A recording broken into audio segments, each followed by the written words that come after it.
नमस्कार दोस्तों, आज की इस वीडियो में हम लोग बाल विकास की अवस्थाओं को पढ़ेंगे। पिछली वीडियो में हमने आपको बाल विकास का अर्थ एवं प्रकृति समझाया था, जो बहुत ही परीक्षा की दृष्टि से इम्पोर्टेंट है। अगर आप उस वीडियो को नहीं देखे हैं तो प्लीज उस वीडियो को देख लीजिए। इसी वीडियो के डिस्क्रिप्शन में मैंने उसका लिंक दे दिया है, उस वीडियो को देख लीजिए, तब इसको देखिए, तब आपको अच्छे से समझ में आएगा। तो चलिए आज की वीडियो शुरू करते हैं। बाल विकास की अवस्थाएं। बाल विकास की पढ़ाई की दृष्टि से 3 अवस्थाएं हैं। पहला है शैशवावस्था, दूसरा है बाल्यावस्था और तीसरा है किशोरावस्था। हम लोग इसको डिटेल में पढ़ेंगे। अगर आप इस वीडियो को शुरू से लास्ट तक देख लेंगे तो आपको बहुत ही आसानी से ये समझ में आ जाएगा। इस वीडियो से आप अच्छे से नोट्स बना लीजिए। तो चलिए शुरू करते हैं शैशवावस्था से। शैशवावस्था की अवधि को जन्म से लेकर 6 वर्ष तक माना गया है। कुछ किताबों में आपको जन्म से 2 वर्ष तक भी देखने को मिलेगा, लेकिन आपको जन्म से लेकर के 6 वर्ष तक ही मानना है।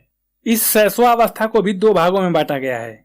जन्म से लेकर के 3 वर्ष की अवस्था को पूर्व शैशवावस्था कहते हैं और 3 वर्ष से 6 वर्ष की अवस्था को उत्तर शैशवावस्था कहते हैं। आइए हम लोग उस पॉइंट पे बात करते हैं जो परीक्षा में बहुत ही बार पूछा गया है, यानी कि शैशवावस्था की विशेषताओं को। इसको हम लोग पॉइंट वाइज समझेंगे।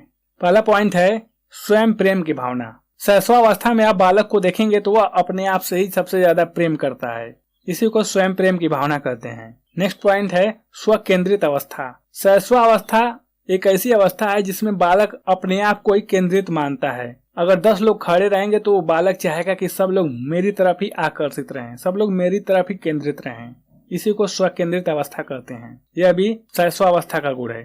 नेक्स्ट पॉइंट है मूल प्रवृत्तियों पर निर्भर। बालक इस अवस्था में हमेशा मूल प्रवृत्तियों पर ही निर्भर रहता है, उन्हीं प्रवृत्तियों को बार बार करता है। नेक्स्ट पॉइंट है पुनरावृत्ति। तो शैशवावस्था में बालक सबसे ज्यादा पुनरावृत्ति करता है, किसी बात को हमेशा बार बार दोहराता रहता है। नेक्स्ट पॉइंट है विकास की गति सबसे तेज। तो शैशवावस्था में विकास की गति सबसे तेज होती है, यह थॉर्नडाइक ने कहा है। आपको ध्यान रखना चाहिए कि शैशवावस्था में ही बालक के विकास की गति सबसे तेज होती है, यह भी बहुत ही इंपॉर्टेंट है। नेक्स्ट पॉइंट है अनुकरण करके सीखना। इस अवस्था में बालक यानी शैशवावस्था में बालक दूसरों को देख करके उनका अनुकरण करके बहुत ज्यादा सीखता है। नेक्स्ट पॉइंट है प्रयास एवं त्रुटिपूर्ण व्यवहार। तो शैशवावस्था में बालक सबसे ज्यादा प्रयास एवं त्रुटिपूर्ण व्यवहार करता है, छोटी छोटी गलतियों से सीखता रहता है। नेक्स्ट पॉइंट है वस्तु की प्रधानता।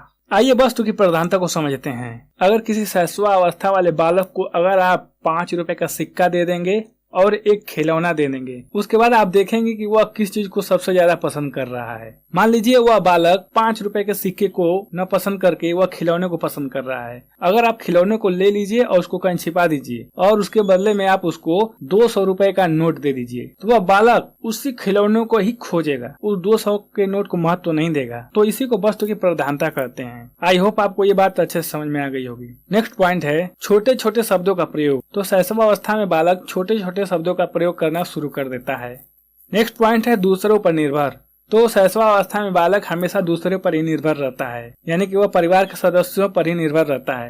नेक्स्ट पॉइंट है शैशवावस्था की संपूर्ण अवधि में बालक की लंबाई बालिका की लंबाई से अधिक होता है, यानी कि शैशवावस्था में बालक की लंबाई अधिक रहेगी और बालिका की लंबाई थोड़ा कम रहेगी। ये भी शैशवावस्था की विशेषता है। शैशवावस्था में बालक 5 वर्ष की अवस्था के बाद रंग को पहचानना शुरू कर देता है। नेक्स्ट पॉइंट है 3 माह के बाद बालक अपनी माँ को भी पहचानना शुरू कर देता है, उससे पहले नहीं पहचानता है।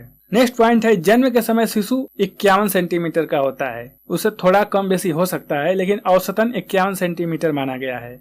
नेक्स्ट पॉइंट है शिशु जब जन्म लेता है उस समय उसका भार 3 किलोग्राम होता है, यह मैं औसतन बता रहा हूँ। मनोवैज्ञानिकों के अनुसार शिशु का जन्म के समय भार 5.6 से 9.5 पाउंड माना गया है, यानी कि 2.5 से 4.3 किलोग्राम तक माना गया है, यानी कि इसको औसतन करेंगे तो 3 किलो मान सकते हैं।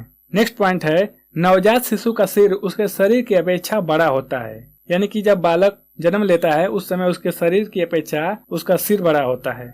नेक्स्ट पॉइंट है जन्म के समय शिशु सामाजिक प्राणी नहीं होता है। इस बात को ध्यान रखिएगा कि जब बालक जन्म लेता है तो वह सामाजिक प्राणी नहीं रहता है, कुछ समय बाद वह सामाजिक प्राणी होता है। आइए शैशवावस्था के बारे में कुछ मनोवैज्ञानिक क्या कहे हैं उसको समझ लेते हैं।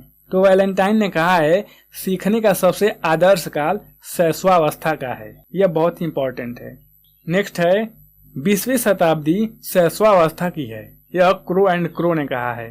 नेक्स्ट पॉइंट है 4 या 5 वर्ष के बालकों में अपने छोटे भाइयों या अपने साथियों की सुरक्षा करने की भावना होती है। यह बात वैलेंटाइन ने कहा है। शैशवावस्था में आप बालक को देखेंगे, जब आप उसी के बड़े भाई को आप थोड़ा डांटना मारना शुरू करते हैं तो वह उसको बचाने के लिए तुरंत दौड़ता है। तो ये शैशवावस्था का गुण है। मनुष्य को जो भी कुछ बनना होता है प्रारंभ के 4 से 5 वर्ष में ही वह बन जाता है। यह कथन फ्राइड महोदय ने कहा है, इसको ध्यान में रखिएगा। तो दोस्तों मैंने आपको जो ये कथन सुनाए हैं, ये बताए हैं, इनको ध्यान रखिएगा, ये परीक्षा में आते रहते हैं। इसके अलावा एक छोटा सा मैं बात भूल गया हूँ, सीखने का सबसे अनोखा काल शैशवावस्था को कहते हैं। इसी का मतलब है सीखने का सबसे आदर्श काल शैशवावस्था को कहते हैं, जो वैलेंटाइन ने कहा है। क्योंकि परीक्षा में ये शब्द आया था कि सीखने का अनोखा काल किसे कहते हैं, और आपने पढ़ा था सीखने का आदर्श काल किसे कहते हैं, तो शैशवावस्था को कहते हैं। इसको समझ लीजिएगा अच्छे से। तो दोस्तों आज मैंने आपको शैशवावस्था को बहुत ही अच्छे से समझा दिया।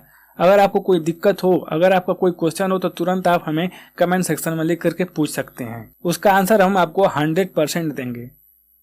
आइए अब पढ़ते हैं बाल्यावस्था को।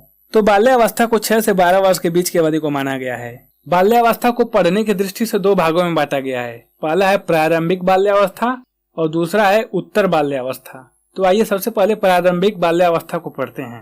प्रारंभिक बाल्यावस्था की अवधि 6 से 9 वर्ष तक मानी गई है। प्रारंभिक बाल्यावस्था के गुण से बहुत ही इंपॉर्टेंट क्वेश्चन बनते हैं। आइए उनको हम लोग पढ़ते हैं। प्रारंभिक बाल्यावस्था में बालक बहुत ही जिद्दी होता है। उसके अंदर विरोधात्मक भाव होता है। वह आज्ञा न मानने वाला अधिकांश व्यवहार करता है। इस पॉइंट को आप लोग ध्यान में रखिएगा। बाल्यावस्था में बालक खिलौनों से ज्यादा प्रसन्न रहता है, यानी कि बाल्यावस्था में वह खिलौनों को बहुत ही ज्यादा प्राथमिकता देता है। नेक्स्ट पॉइंट है बाल्यावस्था में बालक बहुत ही जिज्ञासु होता है। अगर बालक को नई बात बताएंगे तो वह उसको जानने के लिए बहुत ही जिज्ञासु रहता है। नेक्स्ट पॉइंट है बाल्यावस्था में बालक के अंदर नकल करने की प्रवृत्ति बहुत ही अधिक होती है। इस अवस्था में बालक दूसरे को देखता है, वह जैसा कार्य करता है वैसा ही करने का प्रयास करता है, तो इसे कहते हैं नकल करने की प्रवृत्ति। नेक्स्ट पॉइंट है प्रारंभिक बाल्यावस्था में बालक के अंदर भाषा का विकास होना शुरू हो जाता है। नेक्स्ट पॉइंट है बालकों को दोस्त बनाना बहुत ही अच्छा लगता है। आप छोटे बालकों को अक्सर देखे होंगे कि वे अपने समकालीन लोगों को या बड़े लोगों को भी बहुत ही जल्दी से अपनी ओर आकर्षित कर लेते हैं और उनका दोस्त बन जाते हैं। नेक्स्ट पॉइंट है अमूर्त वस्तुओं के बारे में सोचने लगता है, यानी प्रारंभिक बाल्यावस्था में बालक अमूर्त वस्तुओं के बारे में ज्यादा सोचता है। कहने का मतलब अगर आप उसको कोई कहानी बता देंगे, उस कहानी में अगर कोई राजकुमार है या परी है, तो उस राजकुमार या उस परी को अपने दिमाग में तुरंत बैठा लेगा और उसका आकृति बना लेगा। यानी वो पहले कोई ठोस चीज देखी रहेगी, उसी को कल्पना करके उस अमूर्त चीज में खो जाता है, उसी को वह समझने लगता है। तो इसे कहते हैं अमूर्त वस्तुओं के बारे में सोचना। तो यह प्रारंभिक बाल्यावस्था में पाई जाती है। आइए पढ़ते हैं उत्तर बाल्यावस्था।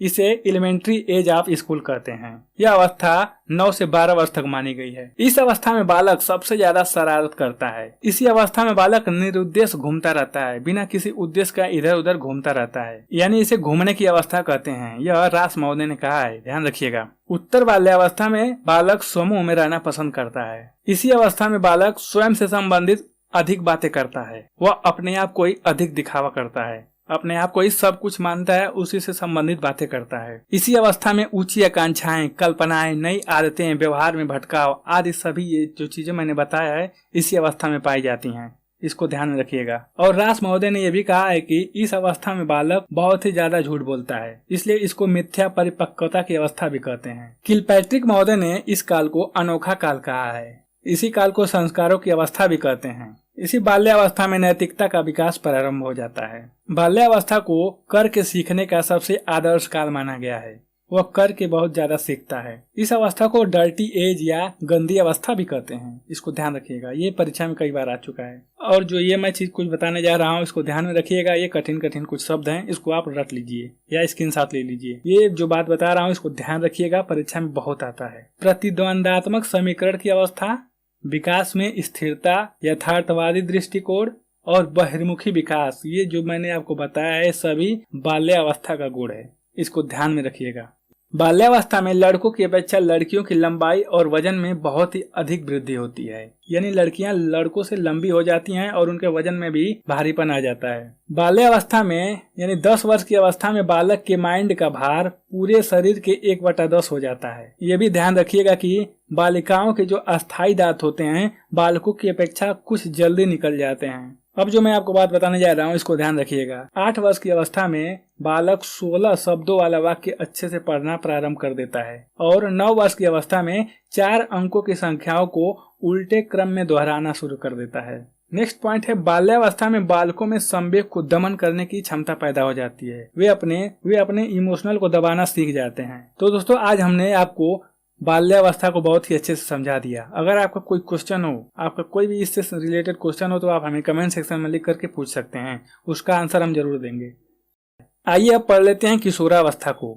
तो किशोरावस्था को 12 से 18 वर्ष तक माना गया है। मैंने आपको बाल्यावस्था में बताया था कि इस अवस्था में ऊंची आकांक्षाएं, कल्पनाएं, नई आदतें और व्यवहार में भटकाव शुरू हो जाता है। वह उत्तर बाल्यावस्था में लास्ट में शुरू होता है और जो ये ऊंची आकांक्षाएं, कल्पनाएं, नई आदतें और व्यवहार में जो भटकाव है यह किशोरावस्था में चरम सीमा पर पहुंच जाता है। किशोरावस्था बहुत ही तनावपूर्ण एवं क्रोधपूर्ण होता है। थोड़ी सी भी बातों पर वे बहुत ही तुरंत क्रोध करना शुरू कर देते हैं और अपने आप में तनाव महसूस करते रहते हैं। किशोरावस्था में अपने आप को समायोजन करना बहुत ही कठिन हो जाता है। यह किशोरावस्था का गुण है, ध्यान रखिएगा। किशोरावस्था में संवेग बहुत ही जटिल हो जाते हैं। किशोरावस्था में बालक विपरीत लिंग की तरफ आकर्षित होता है, यानी कि जो बालक होता है बालिका की तरफ आकर्षित होता है और बालिकाएं बालक की तरफ आकर्षित होते हैं। ये किशोरावस्था के बहुत ही इम्पोर्टेंट गुण है, इसको ध्यान में रखिएगा। इस अवस्था को डेटिंग स्टेज भी कहते हैं। इस अवस्था में बालक डेटिंग करना शुरू कर देता है, इसीलिए इसको बसंत काल भी कहते हैं। और इस समय जो अपने आप को संभाल नहीं पाता है वह बिगड़ जाता है, इसीलिए किलपैट्रिक महोदय ने इस काल को कठिन काल कहा है, क्योंकि इसमें आप अपने आप को, मैं क्या कर रहा हूँ आप समझ गए होंगे। वेलेंटाइन महोदय ने इस अवस्था को नाजुक आपराधिक प्रवृत्ति को बढ़ावा देने वाली अवस्था कहा है। इस अवधि में बालक कोई भी अपराध कर लेता है बिना सोचे समझे। और रास महोदय ने किशोरावस्था को शैशवावस्था की पुनरावृत्ति भी कहा है। स्टैनली हॉल ने इस अवस्था को संघर्ष, तूफानों की अवस्था एवं तनावपूर्ण अवस्था कहा है। ये जो बात बता रहा हूँ इसको ध्यान रखिएगा, परीक्षा में बहुत आता है। तो दोस्तों किशोरावस्था को मैंने आपको अच्छे से समझा दिया। अगर आपको कोई क्वेश्चन हो तो आप हमें कमेंट सेक्शन में लिख करके पूछ सकते हैं। तो दोस्तों आज हमने आपको शैशवावस्था, बाल्यावस्था और किशोरावस्था को बहुत ही अच्छे से समझा दिया। अगर आपको कोई दिक्कत हो, कोई भी समस्या हो, कोई भी क्वेश्चन हो तो आप हमें कमेंट सेक्शन में लिख करके पूछ सकते हैं, हम आपको उसका उत्तर जरूर देंगे। अगर आपको ये वीडियो अच्छी लगी है तो प्लीज़ इस वीडियो को लाइक कर दीजिए और आपने इस चैनल को सब्सक्राइब नहीं किया है तो प्लीज़ सब्सक्राइब कर दीजिए। हम आपसे अगली वीडियो में फिर मिलेंगे, तब तक के लिए नमस्कार।